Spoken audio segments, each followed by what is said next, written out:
Bienvenido a su programa Hablemos de Salud. Yo soy la doctora Jessica Álvarez y hoy contamos con la presencia del doctor Manuel Peralta. En breve conversaremos con él.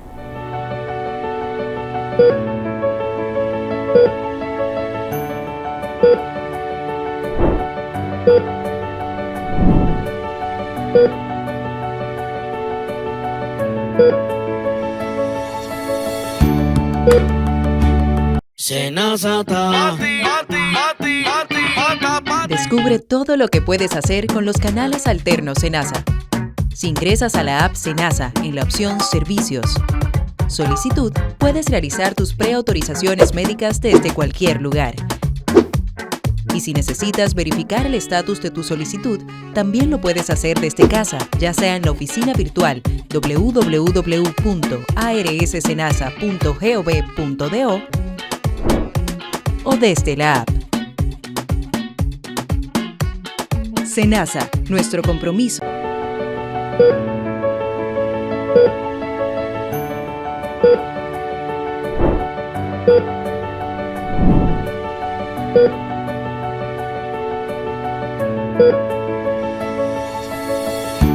Como dije anteriormente, hoy contamos con la presencia del doctor Manuel Peralta. Doctor, un placer tenerlo nuevamente en el programa. Gracias, Jessica, por la invitación. Me siento halagado por ser ya casi colaborador de esta forma de comunicar tan efectiva que tienes, que es tu programa. Sí, doctor, he estado viendo, sobre todo en sus redes sociales, unos avances en las cirugías estéticas.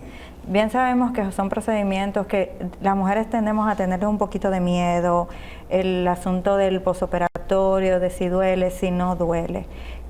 ¿Podría darnos un poco de luz respecto a esto?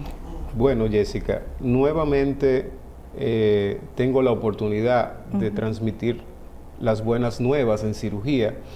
Obviamente la cirugía es una rama de la medicina en la cual se mantiene en constante evolución. Es una rama de la medicina que depende de la fisiología. Trata de restablecer el funcionamiento normal del cuerpo. No deja de ser una lesión. Todo procedimiento quirúrgico separa tejidos, retira tejidos y vuelve a unir para volver todo a comunicarse. Entonces, podemos comenzar diciendo que con la liposucción, que es un procedimiento que se inventó en Francia por el doctor Illouz en 1963, comenzó con una cánula retirando lipomas, que eran acumulaciones de grasa en diversas partes del cuerpo, y mediante un motor de succión, esa grasa era retirada, pero provocaba un sangrado, provocaba moretones, provocaba hematomas y dolor consiguiente. Luego, con el paso del tiempo, fueron evolucionando los mecanismos por el cual fueron agregando infiltración con soluciones de solución salina y adrenalinas y bicarbonato que hacían vasoconstricción. Ahí evitábamos el sangrado, pero la lesión del tejido continuaba. Ya los pacientes no tenían pérdida de sangre. Venimos paso a paso creando un procedimiento que es cada vez más seguro, corrigiendo los errores que se puedan presentar en cada paso del proceso transquirúrgico y de recuperación. Sí. Obviamente pasó un largo tiempo, alrededor de 25 años, en los cuales la liposucción se mantuvo realizada de manera artesanal y mecánica con cánulas y por medio a la sensibilidad del cirujano retiraba de ciertos lugares y la paciente moldeaba una silueta, de ahí la palabra lipoescultura. Sí. Una realización del profesor Ivo Pitangui en Brasil, el profesor Ronaldo Pontes, uno de mis profesores, en los cuales desarrollan la transferencia de esa grasa que está rica en células madres a lugares en los cuales hay deficiencia, como los surcos nasolabiales, fue la principal implementación. Luego vinieron a los senos, antes del desarrollo de los implantes mamarios, y en su punto final y culminante, la transferencia de esa grasa viable con células madre, sangre y adipocitos a los glúteos. lo que conocemos hoy como la transferencia a la región glútea para moldear esa área. Pero ¿qué sucede?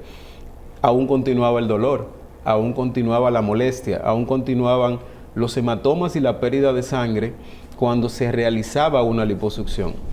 Y a partir del 1999-2000, hace más o menos 20 años, las tecnologías para evitar esas molestias comienzan a ser investigadas. En Estados Unidos creo que tenemos la imagen del MicroAir, que es un dispositivo mecánico el cual oscila hacia adelante y hacia detrás, evitando que el cirujano tenga que hacer una tracción y un movimiento fuerte para lastimar el tejido. Queremos solamente retirar la grasa, que la unión entre la piel y el músculo y las arterias y los nervios permanezcan viables.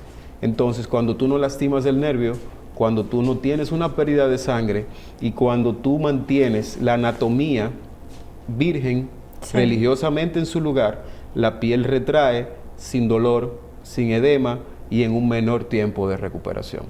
Entiendo. Ese es uno de los nuevos equipos que está en la segunda generación. Tenemos también el ultrasonido, que no es más que ondas sonoras que aumentan la temperatura, y esa grasa o esos adipocitos que se localizan en el área de la espalda, el abdomen, los brazos, las entrepiernas, la papada, se realiza lo que es un procedimiento, en inglés se llama melt, que es derretir la grasa. Al momento de tú aumentar la temperatura 70, 60 grados, sin quemar la dermis y la epidermis, sin lesionar el músculo y trabajando solamente en el plano de la grasa, tú al momento de derretirla tienes que realizar menos esfuerzo con el aparato de liposucción para retirar la grasa. Viene teniendo más o menos el efecto de la sustancia esta que se llama Aqualix, si no me equivoco. Bueno, el Aqualix es un proceso químico. Okay. Este es un proceso térmico a través de las ondas de ultrasonido. Entonces, la nueva tendencia en cirugía plástica es la tecnología aplicada a los procedimientos quirúrgicos. Así como el Da Vinci es un robot que se utiliza para realizar cirugía laparoscópica con mínima invasión, pero no por la mano del cirujano, sino a través de un robot que transfiere sus movimientos de manera delicada a la próstata para no lesionar los tejidos, a la vejiga o al páncreas. Asimismo, en la cirugía plástica tratamos de no lesionar las arterias, las venas, los nervios y el tejido conectivo que une la piel del músculo. Si eso se preserva en su mayoría, la grasa puede ser retirada y el paciente tiene una recuperación mucho más agradable y sin traumas, sin dolor, sin molestias, sin el uso de tantos medicamentos analgésicos que se depositan a nivel hepático. Y paciente feliz, paciente que vuelve. Claro. Doctor, ¿y todos los pacientes serían, bueno, podemos hablar de pacientes porque entiendo que ahora mismito, tanto hombre como mujer se están haciendo todos procedimientos quirúrgicos, ya eso como que no es tan tabú? Entonces, te voy a explicar cuál es la tendencia. El mercado laboral se ha tornado muy competitivo. Ya, por ejemplo, un hombre de 50, 55 años que mantiene una dieta balanceada, que ayuda a su cuerpo con un manejo de su actividad física y que tiene al mismo tiempo una competencia de jóvenes que van subiendo, se siente con energía de seguir trabajando. Pero esa energía tiene que reflejarse en su rostro, en su cuerpo y en su dinámica del día a día.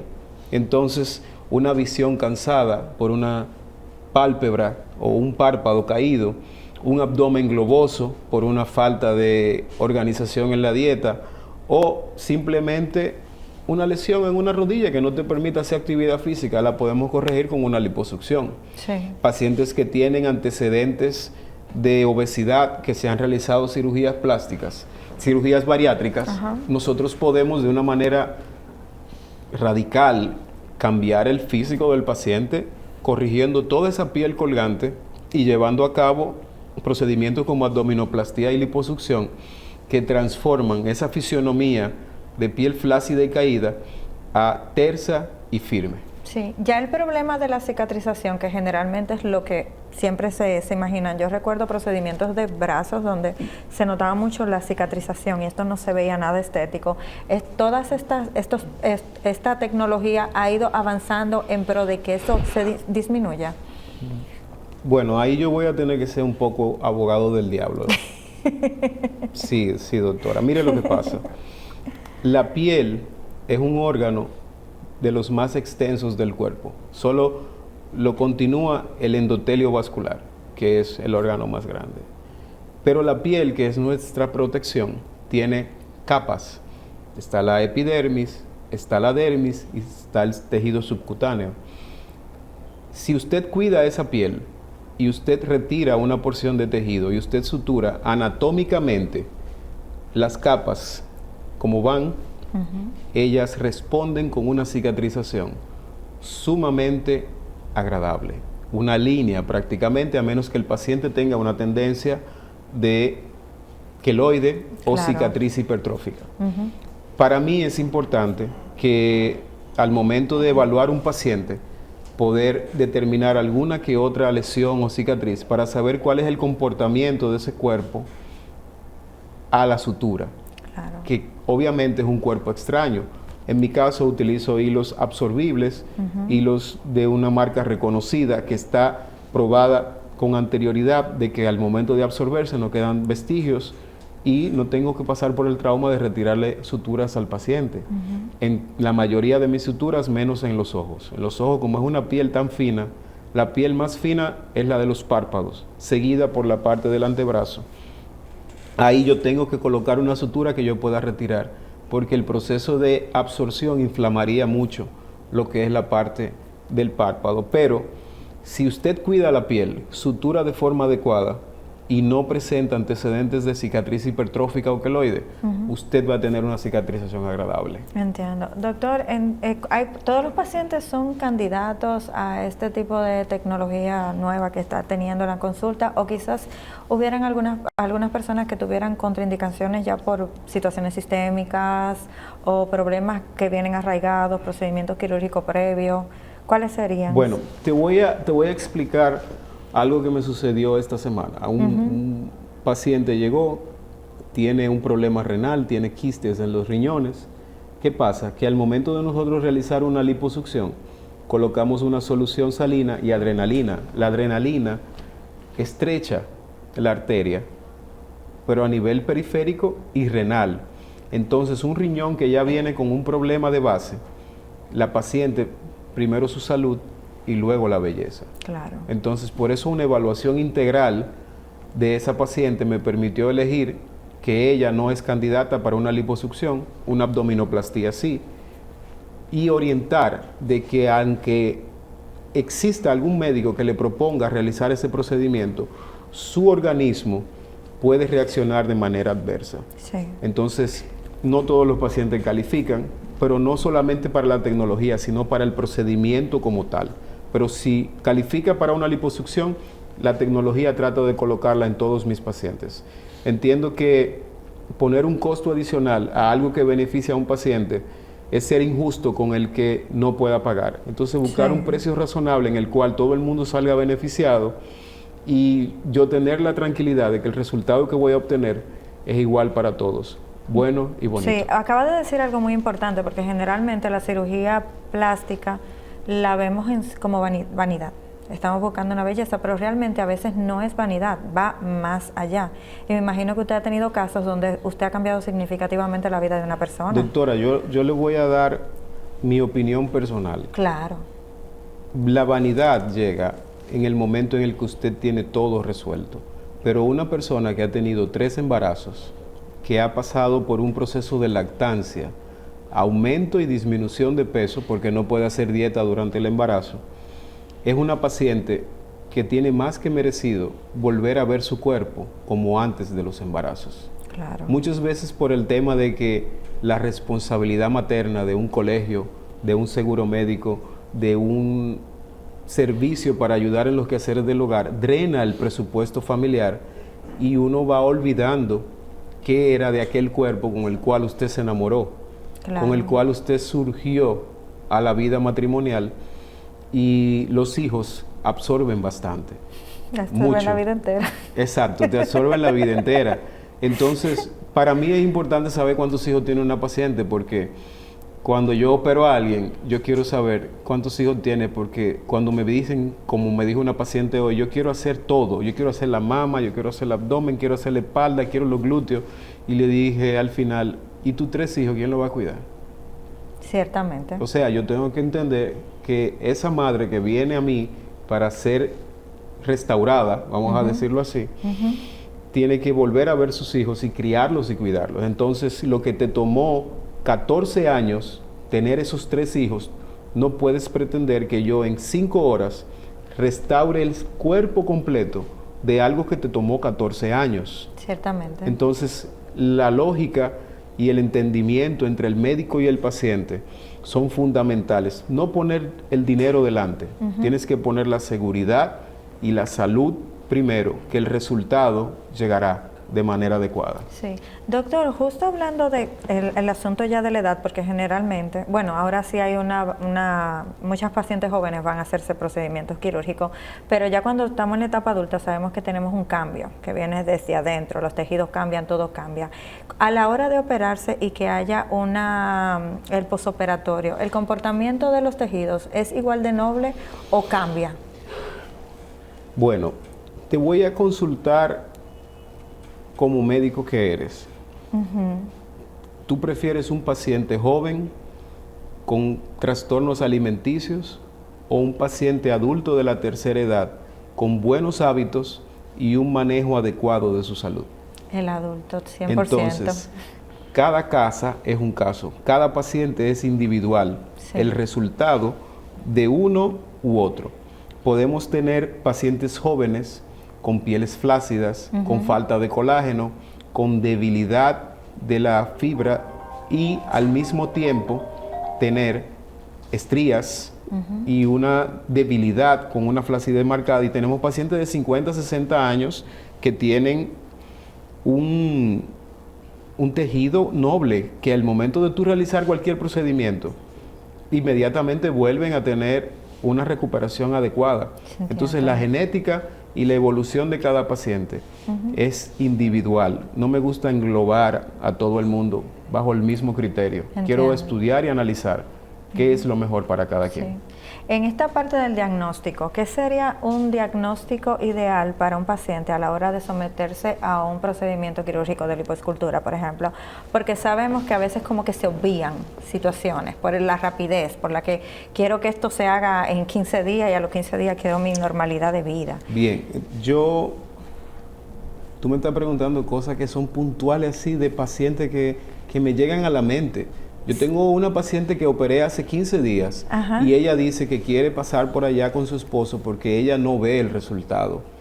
Entonces yo le digo, claro, venga con su esposo, para explicarle que aunque ella tenga orificios pequeños en su cuerpo, que no sea una cicatriz grande, el proceso inflamatorio de una cánula que camina debajo de tu piel, retirando grasa, necesita tiempo para desinflamar y reestructurar todo.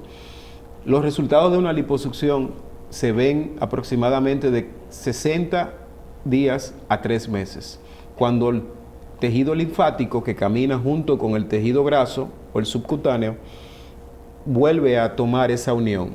Por eso cuando tenemos una paciente que realiza una liposucción, el drenaje linfático es tan importante para retirar el líquido restante o residual y restablecer esa circulación de la linfa que evita el edema y la molestia que tiene el paciente de ardor, picazón y consecuentemente ese brillo en la piel con piel de cáscara de naranja. No sé si tú lo has visto. Sí, lo he visto. Exacto. Sí, entonces, con la tecnología evitamos todo eso. Tal vez porque el paciente no siente dolor, entiende que dentro no está realizando un proceso de cicatrización fisiológica y se desespera.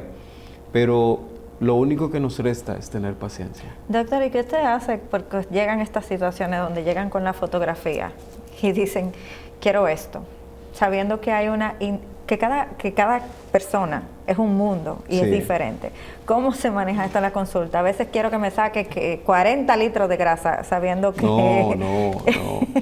Por ejemplo, he tenido pacientes que sí, que esperan al último minuto, cuando estoy marcando en la mañana, y me dice, doctor, quiero decirle algo.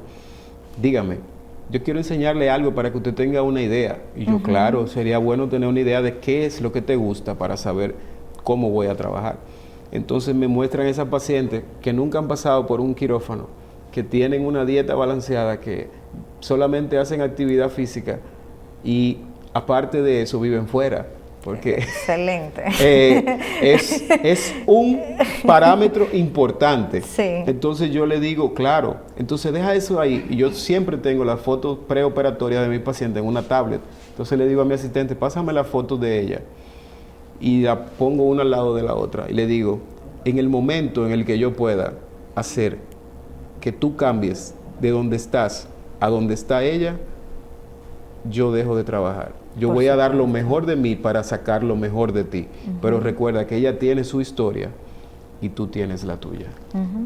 Entonces, volviendo a la parte de la nueva tecnología que estamos teniendo, ¿cómo sería el preoperatorio con estas pacientes? ¿Sigue siendo igual el diagnóstico, el manejo, o hay algún otro estudio que quizás necesite? Bueno, en el caso de la liposucción. Sí, de la liposucción, claro. Bueno, sí.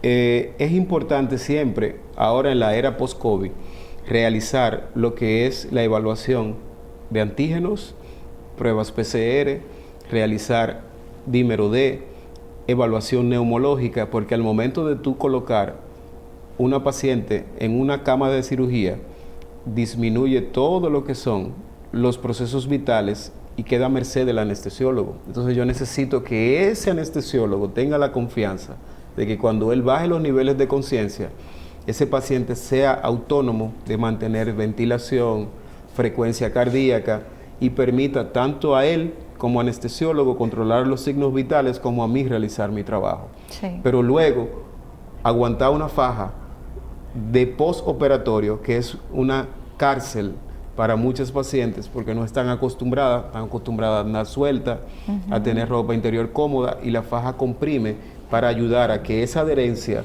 entre la piel y el músculo se realice de la forma adecuada, que no haya esas caídas, por ejemplo, en el ombligo, que se ve ese ombligo triste como el sad face o cara triste, que nuestras caderas o los flancos, los laterales, hagan aquella forma de guitarra que me muestran muchos pacientes. Eso depende del proceso de liposucción y el postoperatorio adecuado con el uso de la faja y el drenaje linfático. Sí. Doctor, ¿cuántos procedimientos se pudiera realizar un paciente en un día, un procedimiento? Bueno, un paciente debe de manera adecuada realizar 2 procedimientos mayores y 1 menor. Okay. Pero todo depende de la evaluación que el médico realice durante la consulta.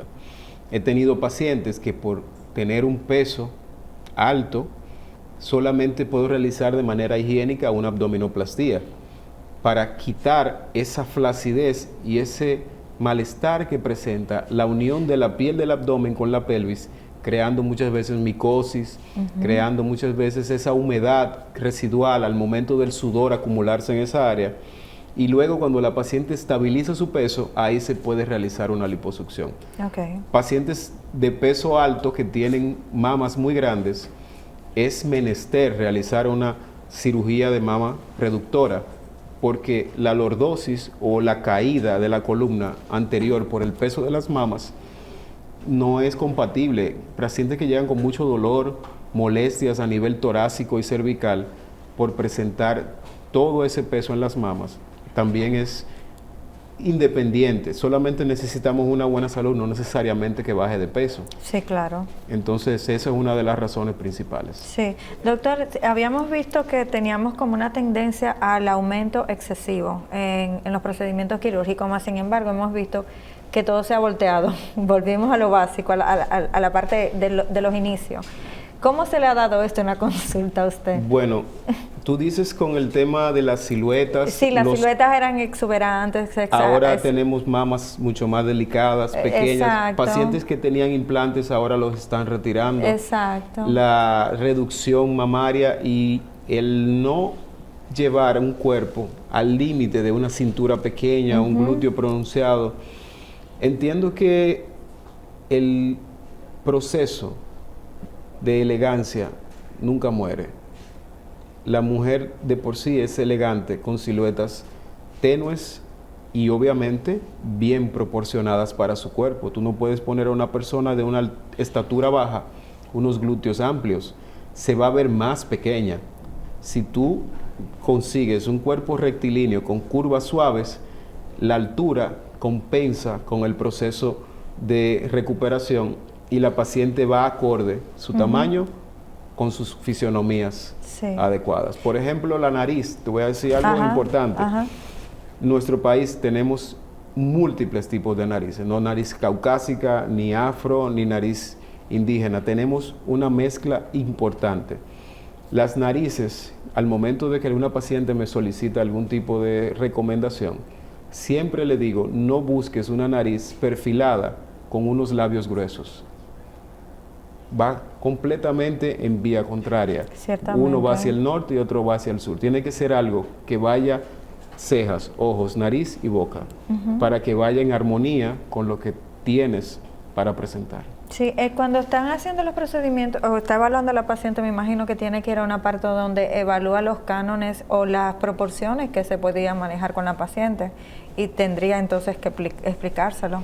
Obviamente, en el caso de los cuerpos, tú sabes que en la mujer tenemos tendencia a que cuando se presenta un embarazo, la pelvis tiende a dilatar un poco. Sí, claro. Entonces, esa cintura que anteriormente teníamos con la pelvis estrecha, ella se modificó por la entrada del feto en el canal del parto. Aunque sea una cesárea, la pelvis se ensancha para poder acomodar. Está unida por cartílagos, tanto en la parte anterior, que es el hueso del pubis, como en la parte posterior, que es el sacro. Y eso hace que la persona se rectifique en los laterales. Obviamente, nunca voy a poder conseguir un cuerpo sumamente esbelto en una persona que ya pasó por un embarazo. Claro. Tengo que explicárselo a la paciente, tengo que decirle que con la bendición de ser madre llegan estigmas y procesos con los cuales hay que aprender a vivir. Llegan bendiciones al cuerpo. Exacto, igual. La caída de los senos es otra. Un seno que se puede poner mayor que otro porque el lugar de la lactancia fue el izquierdo. Claro. Todas esas cosas se pueden corregir, pero siempre tomando en cuenta que la paciente entienda que todo eso sucedió por un hecho de amor, que es el nacimiento de su hijo o hija. Doctor, ¿cuáles son las correcciones que dan mayor dificultad en los procedimientos estéticos? Bueno, las asimetrías mamarias, porque el problema de las mamas, a diferencia del abdomen, el abdomen es uno, tú lo haces y ya, pero cuando yo termino una mama, la derecha, yo tengo el compromiso fiel de dejar la izquierda lo más parecido posible. Ese es como el central match que uno tiene que hacer. Exacto, entonces tengo que tener el juicio crítico de que esa mama izquierda tiene que ser lo más parecida a la derecha, porque por eso vino donde mí, porque ya tenía la incomodidad. Entonces las mamas siempre han sido un reto para los cirujanos. Sí. Sin embargo, se ha hablado mucho de que la cirugía de la nariz es como la partecita más angorriosa. La nariz tiene detalles importantes que es un ir y venir constante porque cada nariz es diferente. Y si es una nariz secundaria que ya fue operada, que ya su anatomía cambió, que tú sabes que vas a abrir pero no sabes qué vas a encontrar, es un reto mayor. Aunque realices una tomografía, aunque realices una imagen de resonancia magnética, eso te da una idea por el camino que debes transitar. Y por eso tomamos herramientas para complementar en la estructura nasal, como cartílagos de la oreja y cartílagos costales para hacer ese dorso nasal y esa estructura de triángulo para que las pacientes queden más conformes. Sí, le voy a hacer una preguntita que lo vamos a dejar para después de la pausa porque lastimosamente debemos irnos. Que creo que no le va a gustar mucho, pero ahí va. Generalmente vemos mucho aumento de labio exagerado. Y esto tiene su tiempo de vida. ¿Qué pasa con estos labios al tener esa exageración de volumen cuando pasa el efecto de la sustancia? Queda flacidez, o sea, ¿cómo se va manejando esto? Porque siento como que al final como que queda una boca de pato que no tiene vuelta atrás. pero me imagino que usted tiene respuesta para eso. Claro que sí. En breve regresamos con su programa Hablemos de Salud.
Regresamos nuevamente a su programa Hablemos de Salud. Doctor, me quedé con la pregunta de los labios y el aumento de labios. Háblenos de cómo se comportan estos tejidos con ese agrandamiento quizás excesivo del labio.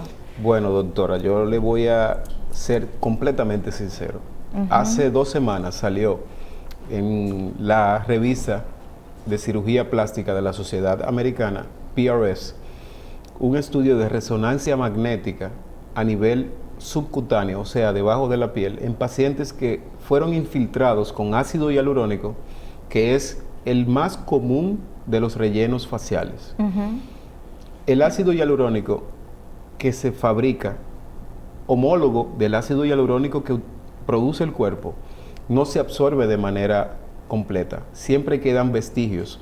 Por eso, al momento de una paciente colocarse una infiltración en el tejido, la piel va tomando volumen y tamaño. Esa piel se distiende. Por eso ves que muchas pacientes, por la repetición en el tratamiento de colocación de ácido hialurónico, aumentan el tamaño y el volumen y la dimensión de su piel. Sí. Aunque el ácido hialurónico se reabsorbe en parte, el volumen y el peso que le agregas a la piel hace que ella, con el paso del tiempo, se relaje y entonces aparezcan esos labios hipertróficos, que es el nombre científico, o esas bocas grandes que al final parecen fuera de forma y sin ningún tipo de silueta o anatomía para la cara de la paciente.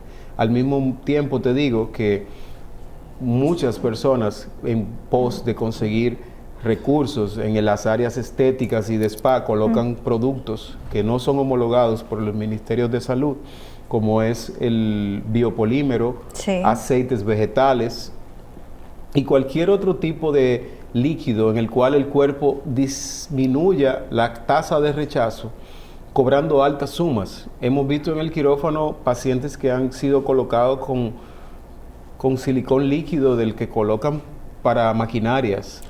Ese tipo de silicón se encapsula y disminuye la circulación y produce necrosis en la piel, necrosis del tejido graso. He visto pacientes en cirugía facial en los pómulos completamente cubiertos de biopolímeros. Se forman unas perlas y el tejido se vuelve necrótico, cadavérico, en una paciente que por desconocimiento o por confianza en un profesional no preparado, caen en las garras de esos intrusos. Incluso he leído que el mismo ácido hialurónico hay que manejarlo con mucha delicadeza porque puedes presionar algún nervio o alguna arteria y causar problemas. He visto casos de pacientes con necrosis nasal, necrosis de labio, porque al momento de colocarlo, si usted no aspira para determinar si está en una vena o en una arteria, usted puede provocar una trombosis. Entonces, al colocar ese ácido hialurónico que es viscoso, no como la sangre, líquido, se obstruye la circulación de esa área, pierde la oxigenación y el tejido muere. Entonces ahí, de algo que fue económico y fácil, se convierte en algo difícil y caro para resolver. Claro, también he visto que hemos visto que se ha puesto mucho de moda la parte de acá de la la bichetomía, doctor. Hábleme de esta parte. Bueno, las bolas de Bichat son estructuras anatómicas que se encuentran entre el malar, que es la mandíbula superior, y la mandíbula inferior, en el área de la mejilla. Son estructuras que le dan volumen a la cara, que aumentan o disminuyen con el peso del paciente. Al momento de usted retirar esas bolas de Bichat, usted da un aspecto más estilizado en el medio, en el tercio medio de la cara. Pero ¿qué sucede? Al pasar del tiempo vamos a darnos cuenta que cuando la persona envejece y esa grasa que le daba el volumen y la sustentación a la cara no esté presente, va a provocar una flacidez y una caída de las mejillas. Por eso, a menos que sea una hipertrofia, un paciente que tenga indicación, hacerlo de manera continua a todos los pacientes es algo que debemos sopesar. No todo el mundo califica para la misma cirugía. Algunas veces solamente con una definición mandibular y una liposucción de papada o inframandibular, el paciente hace un cambio. No podemos tomar como un molde de galletica y pasar a todo el mundo por la misma situación y procedimiento, porque cada quien amerita un manejo distinto. Sí, ¿hay forma de combinar los procedimientos del cuerpo cuando estamos hablando de lipoescultura, abdominoplastía, con procedimientos faciales sin que esto sea riesgoso para la paciente? Bueno, lo importante es realizarlo al final, porque la cara siempre se va a considerar un área contaminada por las fosas nasales, por la boca, por los oídos. Por ejemplo, he realizado cirugía de senos y blefaroplastía, pero cuando se trata de cirugía facial y nariz, por el tema del pulso y el manejo de los instrumentos en la nariz, prefiero realizarlo solo, porque es un área pequeña de detalles y de resultados que cualquier variación en un corte representan un resultado distinto para el paciente. ¿Y no le ha pasado también que a veces tendría que esperar un tiempo a ver hasta dónde esa paciente o ese paciente pierde peso porque quizás hay también un cambio facial importante? Obviamente. Sí. O sea, la estructura ósea, muscular y de grasa en la cara es idéntica al momento de bajar de peso en el resto del cuerpo como en la cara. La cara manifiesta la salud o no que pueda tener un paciente. Fíjate que inclusive en los ojos tenemos bolsas de grasa que cuando hay pacientes que tienen problemas de colesterol y aumento de depósitos de grasa, presentan unas bolsas inferiores por el crecimiento exagerado de las mismas, porque es la misma grasa que está susceptible a esa insulina, a esa glucosa, y lleva a que en el abdomen aumente, en la espalda aumente, en los brazos y también en los ojos. Sí. Doctor, ¿cuáles procedimientos estéticos se pueden realizar en las piernas? Porque a veces vemos una desproporción increíble entre arriba y abajo. Yo te voy a dar mi opinión personal. Sí, claro. Las piernas tienen debajo de los glúteos una mínima colección de grasa en la mayoría de los pacientes. Hay pacientes que sí presentan acúmulo o depósitos entre la rodilla y la cadera. Entonces, esas pacientes presentan lo que todas las pacientes llaman de celulitis. Celulitis, odiada celulitis, que no es más que el crecimiento de las células de grasa y la atracción de la unión del músculo y la piel por el crecimiento de esa célula de grasa. Podemos realizar liposucción en esas áreas con el Baser para no lesionar los tejidos, siempre cuidando el área vascular, recordando que por la pierna tenemos arterias femorales y venas que pueden dar al traste con una complicación. Tiene que ser un cirujano certificado que haya tenido una formación, que ellos puedan tener la tranquilidad de que sabe dónde colocar la cánula y de dónde retirar y dónde no. Pero ese es el mejor de los casos. Y cuando no hay grasa, que la pierna es finita, ¿qué se hace? Exacto. Dígame usted qué se hace. No sé. Nada. Se No queda tengo con su idea. pierna así. No hay nada que hacer porque ahí la genética vence al cirujano. Entiendo. La pierna fina, que no hay grasa, simplemente tenemos que convivir con ese resultado. No inventen con ningún tipo de inyección, con manejo de fórmulas, de láser, de nada. Donde no hay grasa y solamente hay tejido muscular y piel, lo único que le queda es tal vez entrenar un poco y dar contorno a los glúteos y al abdomen para que no se vea una persona con un vientre globoso y unas piernas flaquitas, Entiendo. sino que sea flaco completo. Doctor, ¿cuántas veces se puede repetir de una forma sana una lipoescultura o un procedimiento quirúrgico ya previamente hecho a una paciente? Porque se ha visto una tendencia de figuras que se operan 3, 4, 5 veces en un año, y entiendo desde mi posición que eso no podría ser tan sano del todo. Bueno, doctor, usted está en lo correcto. Realmente un procedimiento de cirugía plástica debería de tener no menos de 5 a 6 meses entre uno y otro. A menos que sea un paciente que tenga una buena salud, realizar el mismo procedimiento nuevamente lesiona y crea más fibrosis en el área trabajada. Por ejemplo, yo tengo pacientes que se han realizado liposucción, abdominoplastía y lipoinjerto glúteo, y con 4 meses vuelven para realizar una reducción de mama. Son áreas diferentes. Claro. Ahora, operar la mama en enero, operarla en mayo y operarla en septiembre es prácticamente mutilar el tejido, sí, porque no da tiempo a recuperar y desinflamar para nosotros tener un resultado y observar el cambio que el paciente mostró. ¿Y cómo maneja estas pacientes? Supongo, voy yo a la consulta, espero que no voy a ir, pero vamos a suponerlo. Doctor, necesito un aumento. Me hace el aumento, pero de repente yo no me gusta, me la quiero quitar. ¿Cómo maneja esto? Bueno, nosotros tratamos siempre de que el diálogo con las pacientes sea tranquilo y abierto. ¿Cuáles son los motivos que te llevan a pensar que esa cirugía te va a hacer sentir mejor? Entiendo. ¿Cuál es tu foco? Si tienes tejido y quieres trabajar simplemente con tu propio tejido, yo puedo hacer un levantamiento. Si no quieres ningún cuerpo extraño, entiendo y trabajo con lo que tengo, siempre y cuando dándole al paciente una objetividad y poner los pies en la tierra en base a que el resultado voy a recibir mejor que lo que tú me entregas, pero no voy a llegar al punto que me muestras con las fotos, porque tu tejido, sin la ayuda de un implante, no me permite dar esa proyección. Ahora, cuando el paciente accede al implante, que me ha pasado, y fue una discusión muy chula, porque ella decía que se sentía plástica, que se sentía extraña con ese cuerpo, y el marido decía que simplemente era lo que él siempre había soñado. Entonces yo le dije, pónganse de acuerdo y lo que podemos hacer es que se quede ella con un lado sin implante y otra con implante para complacerlo a los dos. Al final ella se quedó con sus 2 implantes y su marido. A veces puede suceder esto también, que quizás la mujer no quiera tener ningún cambio físico, pero al tener esa presión externa de opérate, o quizás de las amistades, cuando viene, luego pasa estas situaciones donde no le gusta el procedimiento. Porque no todos tenemos la personalidad arraigada de decir el no. A veces somos muy complacientes.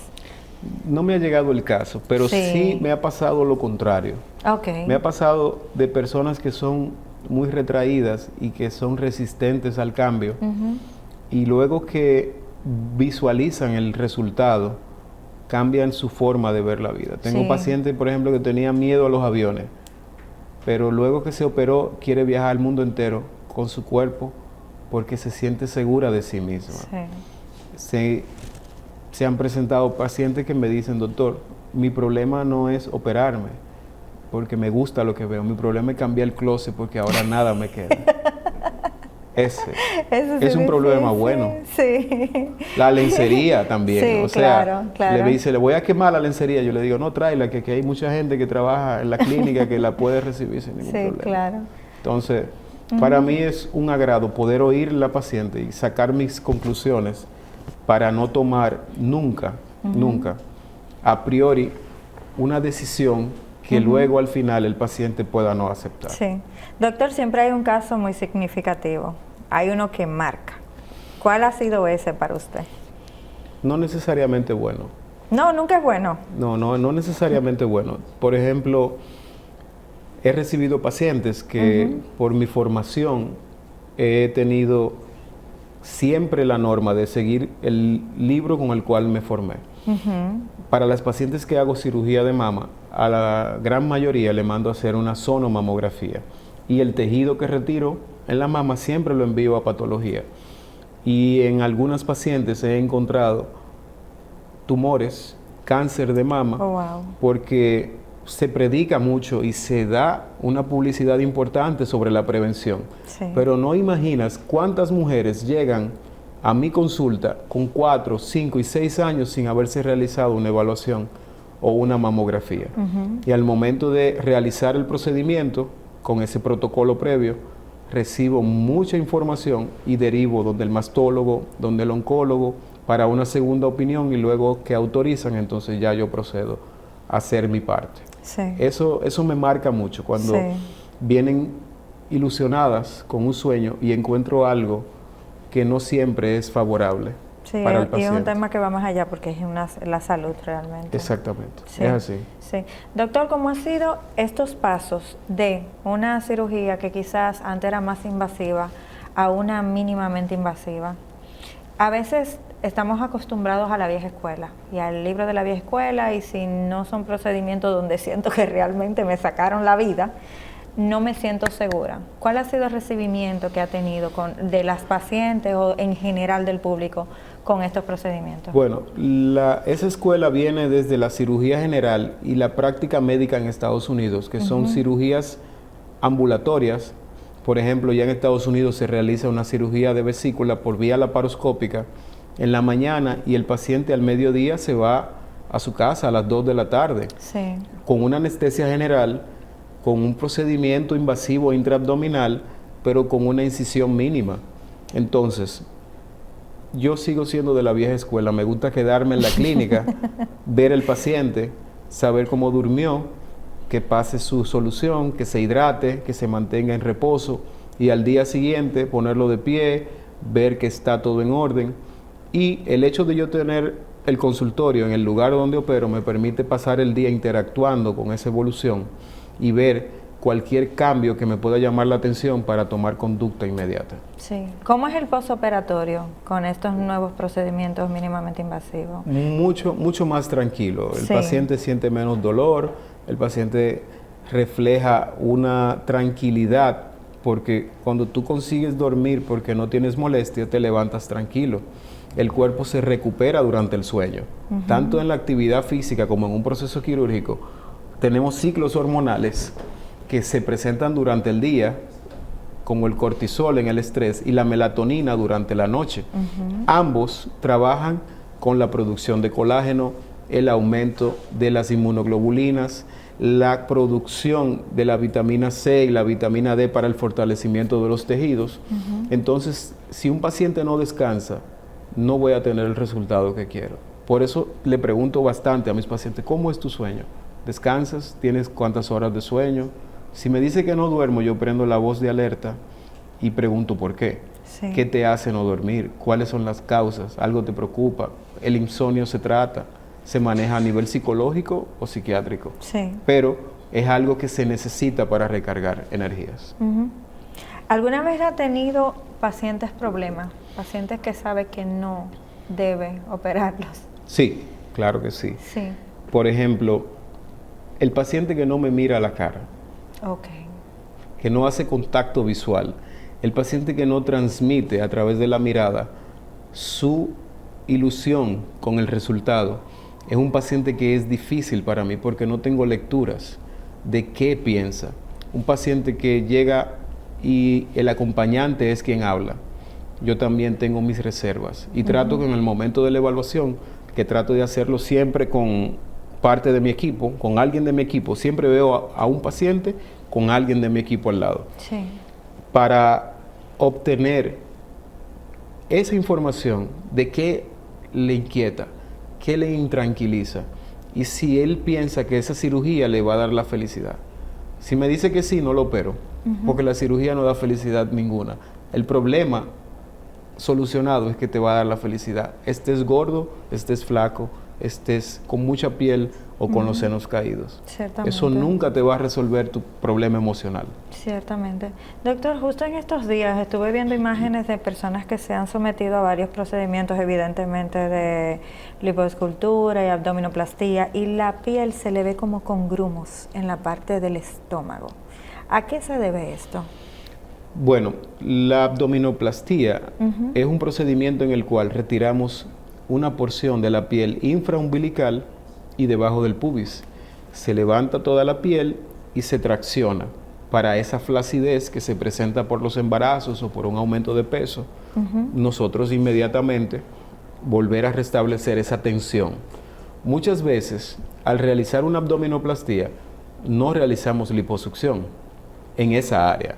Okay. Porque la cánula puede maltratar el tejido, puede lesionar un vaso sanguíneo y eso puede traer la falta de irrigación a la cicatriz y puede tener lo que se llama dehiscencia o abertura de la cicatriz.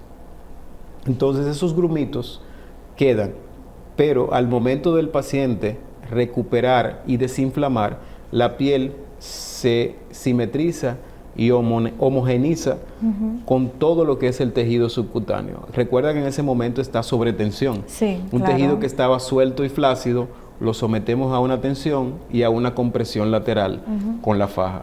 Entonces es normal, pero luego desaparece. Ese es como el efecto cuando uno está forrando los libros, la bolita que hace. Exactamente. Entendí perfectamente. Ahora que viene el año escolar. Ahora que viene el año escolar. Bueno, doctor, lastimosamente se nos ha acabado el tiempo, pero usted sabe que aquí tiene las cámaras para dejar su contacto. El tiempo vuela cuando estamos hablando juntos. Sí. No se pierde un segundo. En verdad, sí. Aquí tiene las cámaras para que deje sus contactos, porque sé que muchas personas van a querer ir a su consulta. Está bien. Mi nombre es el doctor Manuel Peralta, como ya ustedes saben, cirujano plástico y reconstructivo. Nos encontramos en el Centro de Cirugía Plástica y Lipoescultura, CECILIP, ubicado en Arroyo Hondo, y en el Centro de Cirugía Plástica y Especialidades, CECIP, y en NUDA, en Arroyo Hondo. Estamos a la disposición en nuestras redes sociales de Plastic Surgeon RD y en nuestras oficinas con el 809-920-8989. Cualquier inquietud o disposición, digan que vienen indicados por la doctora Jessica Álvarez y serán tratados con mucha gentileza y económicamente bien tratados. Doctora, ha sido un placer haberlo tenido nuevamente en nuestro programa. La verdad siempre es un placer y lo abierto que es a tantas preguntas que yo sé que son un poquito tediosas de las que yo hago. Gracias. Esto ha sido todo por hoy en su programa Hablemos de Salud y hasta un próximo encuentro. Se despide Jessica Álvarez.